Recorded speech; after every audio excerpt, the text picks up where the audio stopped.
ഇതാണ് പൊട്ടാഷ്, അതായത് muriate of potash. നമ്മളെ മണ്ണിൽ ഏറ്റവും കുറഞ്ഞ അളവിലുള്ള ഒരു പ്രൈമറി ന്യൂട്രിയൻ്റ് ആണ് പൊട്ടാസ്യം. നമ്മുടെ കൂടിയ മഴയും അതേപോലെ തന്നെ മണ്ണൊലിപ്പും മണ്ണിലുള്ള പൊട്ടാസ്യത്തെ ഒഴുക്കി കളയുന്നുണ്ട്. അതുകൂടാതെ നമ്മളെ ലാറ്ററേറ്റ് സോയിലിന് പൊട്ടാസ്യത്തെ പിടിച്ചു നിർത്താനുള്ള കഴിവ് തീരെ കുറവുമാണ്. അതുകൊണ്ട് തന്നെ പച്ചക്കറി ആണെങ്കിലും ഏത് വിളകളാണെങ്കിലും പല തവണയായിട്ട് പൊട്ടാസ്യം കൊടുക്കുന്നതാണ് നല്ലത്. അപ്പോൾ പൊട്ടാസ്യം വിളയുടെ ഉൽപ്പാദനത്തെ പ്രധാനമായി ബാധിക്കുന്ന ഒരു ഘടകം കേട്ടോ. അതായത് ഫോട്ടോസിന്തസിസിൻ്റെ ഭാഗമായിട്ട് ഉണ്ടാകുന്ന ഭക്ഷണം എല്ലാ ഭാഗത്തേക്ക് എത്തിക്കുന്നതിൽ പ്രധാന റോൾ വഹിക്കുന്ന ആളാണ് പൊട്ടാസ്യം.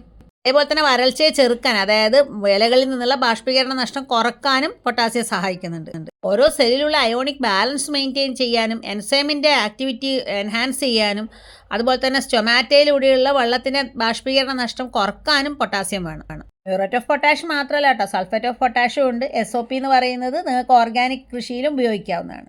പച്ചക്കറിക്ക് 10 ദിവസത്തിലൊരിക്കൽ 10 ഗ്രാം പൊട്ടാഷ് കൊടുക്കാം.